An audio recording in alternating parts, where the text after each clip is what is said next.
Judy Moulton, Grateful Mindset Properties Realty Radio host, broker in charge of Grateful Mindset Properties, buyer coach, and certified seller expert in Western North Carolina and beyond. Coming to you live from 107.7 FM, AM 1450, and online on various social media, YouTube, Facebook, Spotify, Apple, and of course, GratefulMindsetProperties.com.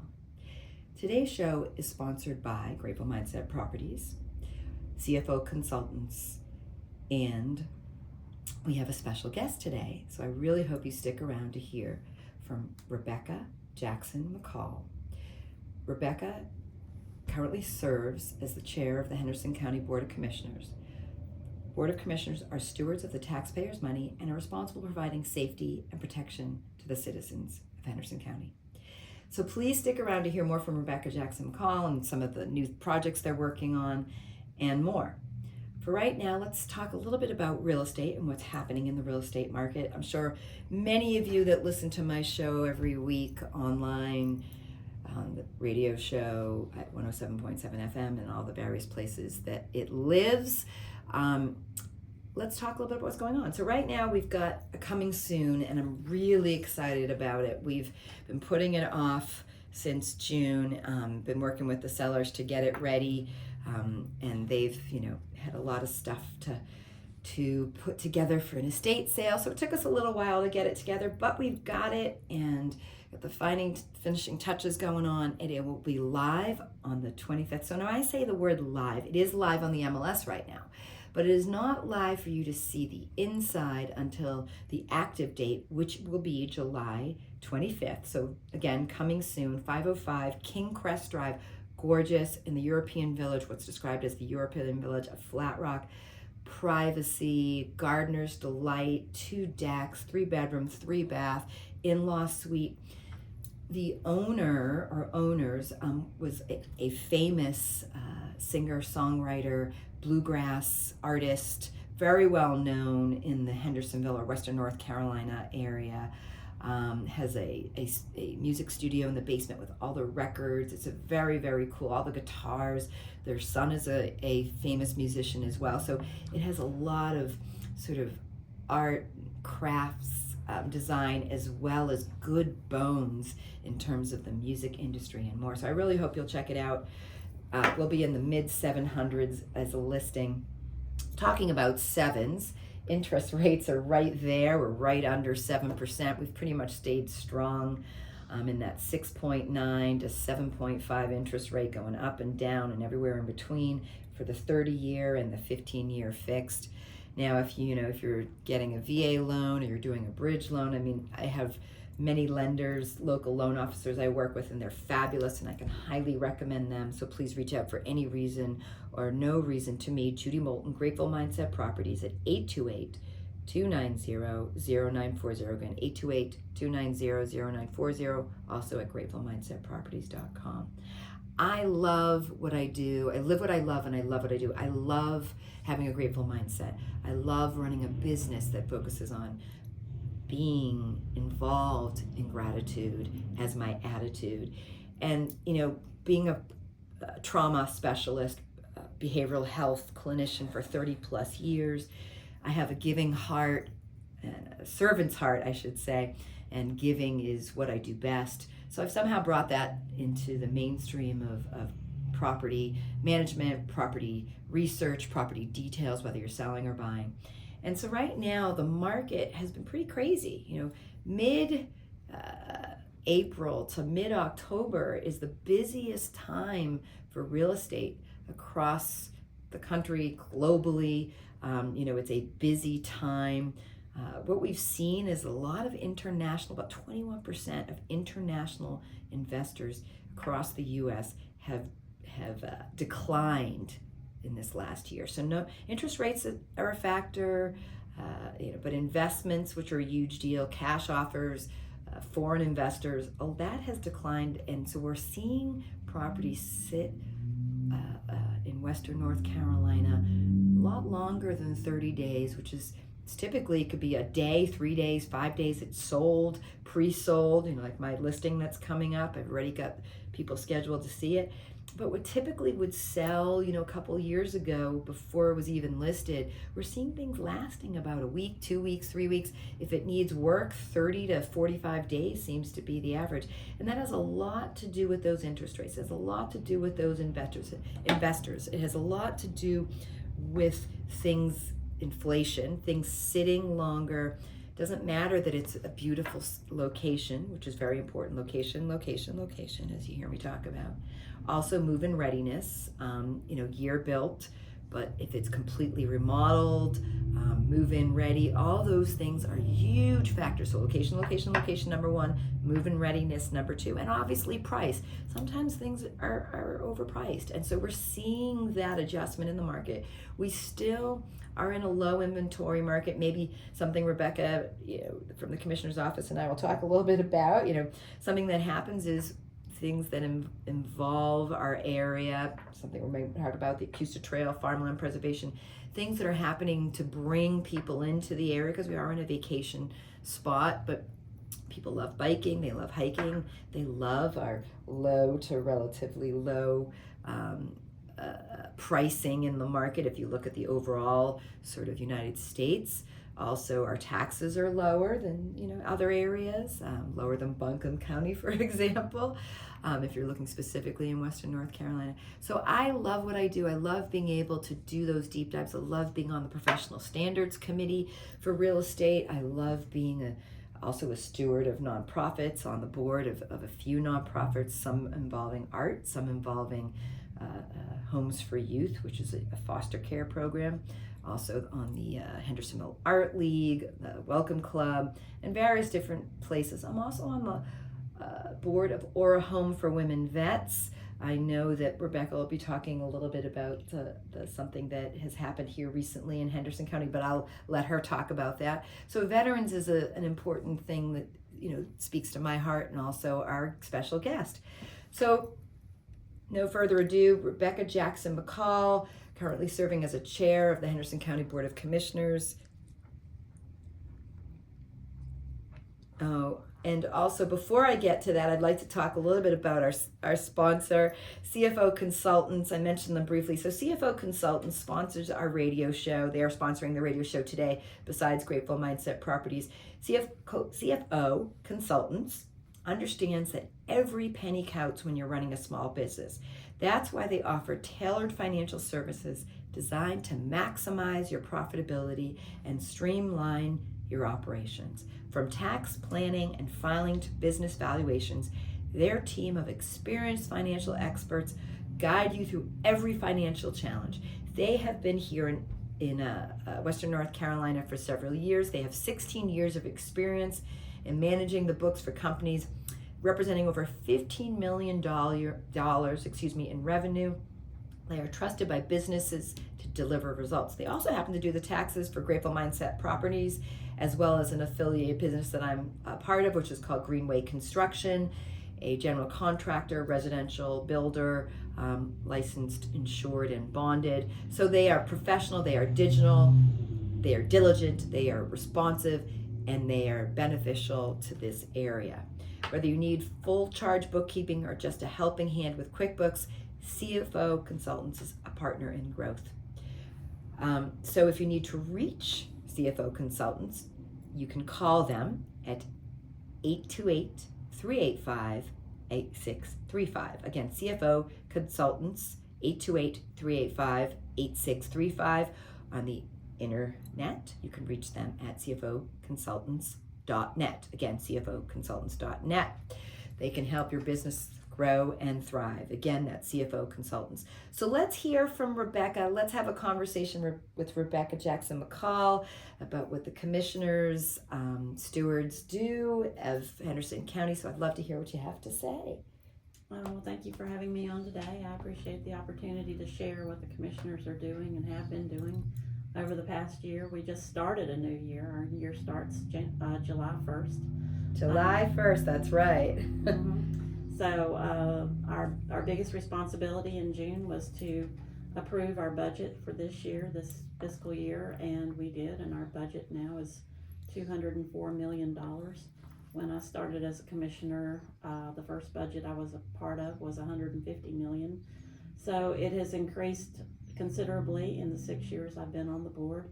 But at the same time, we've been able to lower the tax rate because the tax rate at that time was 56 cents per $100 of value. And now the tax rate is 43 cents per $100. Wow, that's amazing. I hope everyone heard that, taxpayers. They have lowered it. They've increased their budget and lowered the tax amount. Okay. The reason that was possible was because the value of property increased considerably. And to help with that, to offset some of that. yes, we lowered it as much as we possibly could and still managed to keep the county government moving. County government is more than just government. County government includes our EMS, our paramedics, the social service building, the health department, the planning department, and all of those services that we usually take for granted, but if we need them, they're there.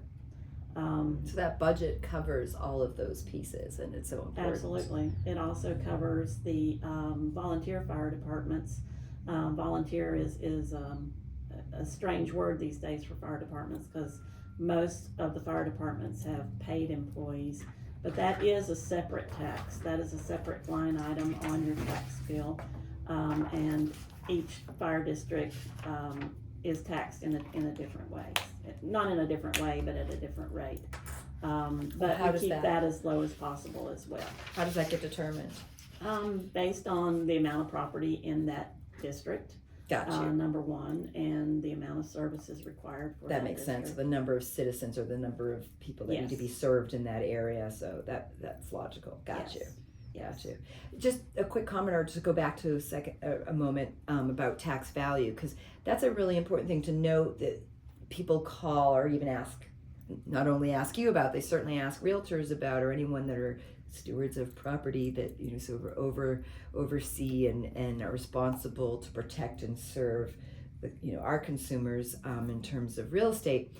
And it gets asked a lot, well, why, my tax value is X, Y, or Z. Why, or a buyer will say, why is it that much? The tax value shows this, or a seller will say, well, it's tax value at this. Why is it so, when they're going to sell, why is it so low? And it's sort of it's a balancing act, because as you just mentioned, Rebecca, tax value and market value are completely different animals. So market value is based on, hey, we're looking at whether it's an appraiser or a broker's opinion of price. We're looking at what is sold in the last month, what is sold in the last 3 months. We're looking at 1 mile, 2, 3 mile radius. If it's an outlier, we might have to go out even further. But we have to compare and contrast and analyze that data and say, okay, market value based on some of the things I mentioned, its location, what we might say, call move-in readiness, how much work is needed on that property, how much, if it's been damaged, anything like that. Anything that's in around that property, if it has some type of a mill or some type of a busy street, things that would affect its value. All those things are taken into account. So when we look at value, right, and price it, even the county will put market value as at this amount and shows a range of value. None of us have a crystal ball. When I work with sellers, they'll say, well, how much should I list it for? How much do you think it's going to sell for? I can show a range of value, and what we say is we can test the market, because that's truly what we're doing, right? So that's an important thing. I hope people are listening and understand, because it gets asked all the time. Why does, people are never completely satisfied with taxes. They're either too high, they're just right. I don't know if that exists, but I like to think that the county, and I'm really grateful you're on here, Rebecca. Henderson County is my favorite county. They really do step above everyone that I've seen, every other county, in terms of the website, in terms of phone calls, in terms of emails, in terms of getting back to you right away, answering questions in the same day. I mean, I have never said a bad word about Henderson County, and I live and love Henderson County for that reason and don't want to be anywhere else. I'm sorry, I know I went off on a tangent, and I can be tangential, and I really want Rebecca to talk more about some of the things you guys are working on.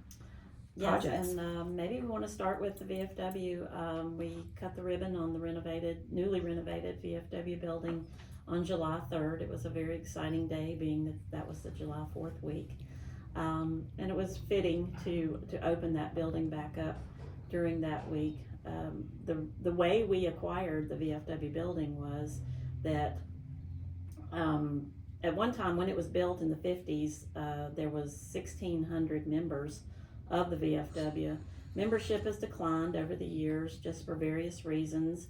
A lot of those reasons are that the younger veterans coming out don't necessarily have an interest in it. It was started right after World War II and the Korean War as a place where those veterans could gather and share their experiences and just talk with other people that experience the same thing they did and understand what they were going through as they were trying to move back into society, so to speak. But it grew and grew as more of probably a social club, but VFW did a lot of good work too. They were a bit of a nonprofit, and the VFW is a nationwide organization. And VFW stands for? Veterans of Foreign Wars. Got you. And Post 5206 was housed in the building that we acquired on North Main Street. And the members at that time gathered the money themselves to build that building. Wow. So it's a bit of a historic building. I remember as a child my father being a member there, and children weren't allowed to go inside. So if he had to stop by and get some information or leave some things as we were going home, I had to sit in the car and I would sit there and wonder what's behind those doors. So it wasn't until we bought that building that I ever walked inside of that building, literally. Wow. Except for upstairs, because the upstairs has historically been used for dances and events, Family gatherings. Bingo Yeah. was a big thing back then. I keep saying maybe we'll bring back bingo on Thursday or Friday night, whatever makes sense. But the VFW was declining, especially with COVID, and they were having trouble keeping up with the maintenance of the building. So they came to us, the county, and asked us if we were interested in purchasing it. And we basically purchased it for the amount of money that they owed as far as their debt was concerned, with the agreement that they would always have a home in that building. Oh, so that's wonderful. We used part of the ARP money, which is the American Rescue Plan money, and because we wanted to use that money to benefit as many citizens as possible, but we used that $4.2 million to renovate it, and it had to be renovated from top to bottom. Everything had to be replaced because of the age of the building. I bet. But the dance floor on the second floor is the original floor, and it was one time known as the best dance floor in Western North Carolina. Oh, wow. So would there be some dances again? Oh, I hope so. In fact, I'm having my 50th high school reunion there tomorrow night, and I don't know how much dancing we'll do, but we'll see. Congratulations on your 50th. So the VFW, the hope is that it will sort of have a resurgence and will get people to be active in it again. So I'm guessing that how do you guys, are there letters that are sent out to known veterans? Like, how do people spread the word? Obviously we're trying to spread the word right now, but how would somebody get to know about that? Well, interestingly enough, we have moved the Veterans Affairs offices, our veteran service officers. We have 2 in this county. Mm-hmm. We have moved them into that building. That's where they are now located. They There were we go. in the social service building on Spartanburg Highway, but they are now in the VFW. So it is open to the public. It's part of the Parks Department. Okay. And people can actually go on the Henderson County Recreation Department website and schedule to use the building. I don't know if it's on the scheduling system yet, but they can certainly call the Parks Department and ask if they can reserve the upstairs room for an event. There will be no charge. Just, take care of the building. We do ask that. Clean up after yourself. We do ask that. We are opening up to our civic organizations. The Lions Club, the Rotary Club, the Kiwanis Club are welcome to start having their monthly meetings there, because they were meeting at the Chariot, and obviously the Chariot is no longer there. So we looked at this as an opportunity to open up to them as a place to have their meetings, because we appreciate what they do for our community. We have a catering kitchen upstairs, so you can certainly bring in catering and take care of the needs for your events. And the So upstairs, they don't have to just be veterans. It can just be members of. absolutely, Okay. absolutely, it's open to the whole community That's now. wonderful. But it's also a home for the veterans, Right. and it still is a home for VFW Post 5206. That building was named for 2 sailors that died on the USS Arizona, Hedrick and Rhodes. So it's now the Hedrick Rhodes Veterans Center. Oh, that's wonderful. That's wonderful. And your family, I think if I remember reading, because I was looking at your resume, which is stellar, by the way. We can't even talk about all those things on the Revolutionary War. I'm 9th descendant of William Mills, who was pretty much known as the first person to live in this county. He came here during the Revolutionary War. He played dead at the Battle of Kings Mountain, and when everything died down, or that's not a good term to use, everything cleared away, he came this direction and came up into the mountains and hid in a cave in Edneyville area. Wow. For a period of time, and then when he felt like it was safe, he went and brought his family, his wife and his daughters here, to live in this area, and basically Edneyville was born. And it was originally part of Buncombe County, and eventually became Henderson County. But he was known as the first settler, especially in the Edneyville area. So I'm proud to be a descendant of William Mills. That's awesome. And then your dad, it sounds like, was a veteran. yes, my dad was in the U.S. Navy. The end of 48, he entered when he was 17 years old, and my son was in the Navy at the end of in the 90s, in the late 90s. So the Navy is pretty much a tradition now. Sounds like it. I know we're getting off track here, but you have such a sort of interesting background that I wanted to sort of plug some of that in there. So some other things, some other highlights. I think you mentioned farmland preservation, or some other things that Surrey citizens might be curious or want to know about. Right, at our Cooster meeting Trail.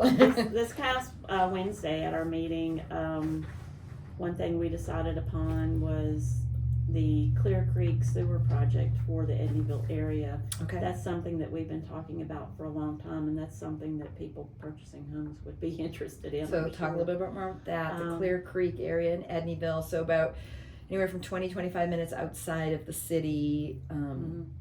It will follow, this new sewer project will follow Highway 64. It will be a sewer project that is constructed by the county, not by the city. The city normally owns the sewers, but the county, we are using state funds, a state grant we received with some additional funds.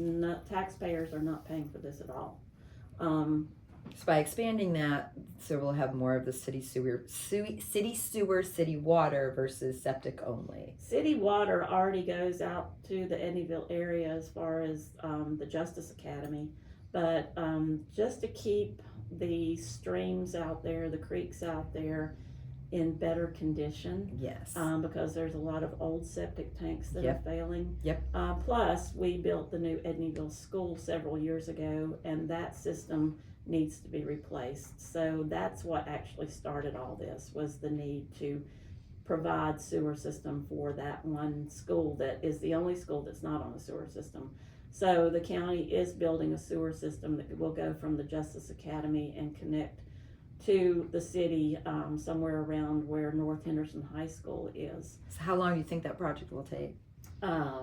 Couple of years. Yeah. I always say about a couple of years. Well, it's in design phase right now. It's in design phase. Yeah. So, but that's wonderful news, because obviously the value of homes out there are going to increase. But so a good time for people, those listening, to buy might be now, because they haven't increased yet. But once that project is done, that will definitely bring an increase of value to that area. Well, part of the reason for doing this is not only to provide the sewer system for the school, but also to provide for the Justice Academy, because it's its own system. There's a camp out there, Camp Judea, and it needs a new system. Its system is failing. Wow. But it's not necessarily to encourage, everybody likes to use the term urban sprawl, but it will provide services to provide more commercial services out there, if you will. More restaurants, more stores, more. There is a small store called Griffin's Grocery near the Justice Academy, and they have a cafe, and they struggle to provide the restroom facilities needed. We also need more housing out there. Well, we do need more housing, but we're general. not encouraging Gotcha. dense population. Gotcha. But then also, what happens in the fall? Everybody comes to pick apples. That's true. And people that are out there picking apples, they need restroom facilities. And I don't know about you, but I don't like using porta potties. This will provide those opportunities as well. Thank you. That's great. Yes, I prefer not to use porta potties as well. Sometimes we have no choice. So that's great news. Okay. Some other things, some other projects. So there's that farmland preservation. There's the Acoustic Trail. Anything that you want to sort of spring off of? I know you're reading. You've got your list, so please continue. Continuing to talk about sewer, we also agreed to purchase the Etowah sewer project. Oh, that was the other one. Yes. God knows we needed that. Yes, please continue. Yes, that system is several years. Oh God, many years especially old. because of the lowland. Yes. Yeah. It was. It's a lowland area, so yes. Built by a group of businessmen. Actually, the man who started the Etowah golf course area, he was the one that was the ringleader to start the Etowah sewer project many years ago. I want to say in the 60s, and it had become available for sale. We've been negotiating this for a couple of years almost. But we finally reached an agreement with the owners, private business people, and we will take over the management of that Etowah sewer system as soon as we sign all the contracts and dot all the I's and cross all the T's.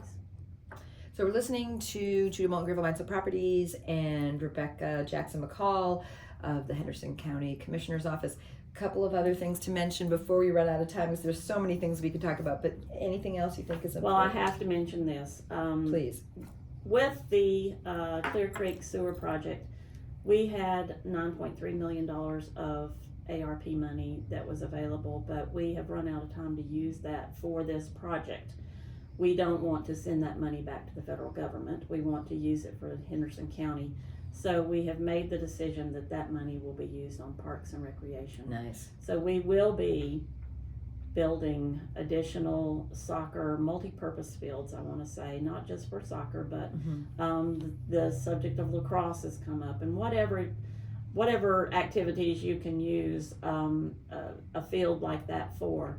We're excited that we will be able to expand that, because this past year we had over 700 youth that were playing soccer out at Jackson Park, and it just becomes just too much, too many. Yes. And we have lovely parks, Jackson and Yes. Patton, so to be able to expand that, and we've got lots of youth that we want to support, so that's wonderful. Our youth are our future, so we want to encourage them to stay in this area. And I am going to add that Jackson Park is named for my grandfather, Clyde Jackson, who was commissioner in the 60s and 70s. Well, thank you, Miss Rebecca. Thank you, Miss Rebecca Jackson McCall, for being on the show with me today. Thank you for coming in from the Henderson County Commissioner's Office, and really appreciate all that you do to protect consumers and to handle the taxpayers' issues. So thank you. Judy Moulton, Grateful Mindset Properties, gratefulmindsetproperties.com. Thank you again, CFO Consultants, for sponsoring the show today. CFO Consultants is in the Western North Carolina. They are housed in Candler, but serve all of North Carolina and help with all your accounting needs. Thank you so much.